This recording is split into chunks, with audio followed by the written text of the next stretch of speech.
ভাবেন তো লাখ টাকার ড্রোন যদি হারিয়ে যায় তখন কেমন লাগবে।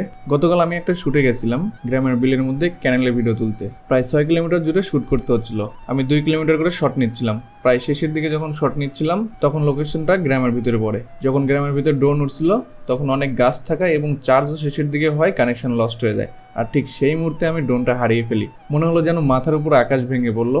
সঙ্গে সঙ্গে বাইক নিয়ে ছুটলাম ড্রোনের লাস্ট লোকেশনে, কিন্তু গিয়ে কিছুই পেলাম না। চারপাশে ধানের জমি, ভাবছিলাম এইটা আর পাওয়া যাবে না। তবুও অনেক খোঁজার পর কয়েকজন ছেলে বললো ওরা ড্রোনটা পেয়েছে। তখন যেন বুক থেকে বিশাল একটা পাথর নেমে গেল। ওরা হাসি মুখে ড্রোনটা ফেরত দিল। আমি কৃতজ্ঞ হয়ে ধন্যবাদ দিলাম আর খুশি হয়ে পুরস্কারও দিলাম। গ্রামের মানুষরা ভালো হয় তার একটা উদাহরণ এই ড্রোনটা ফেরত দেওয়া। লোকেশনটা ছিল পাগলাবিলের ভিতরে। সত্যি কৃতজ্ঞ আমি তাদের প্রতি। তাছাড়া হয়তো ড্রোন উড়ানো আমার এখন আর হইতো না। অনেকে বলেন ড্রোন শুটিং এত খরচ কেন, তাদের জন্য এইটা শেয়ার করলাম। আসলে ড্রোন শুটিং সস্তা না, কারণ এখানে ঝুঁকি অনেক। যে কোনো সময় ড্রোন হারিয়ে যেতে পারে, ক্র্যাশ হতে পারে বা বড় ক্ষতি হয়ে যেতে পারে। এই ঝুঁকির কারণে প্রফেশনাল ড্রোন শুটের প্রাইসটা একটু বেশি।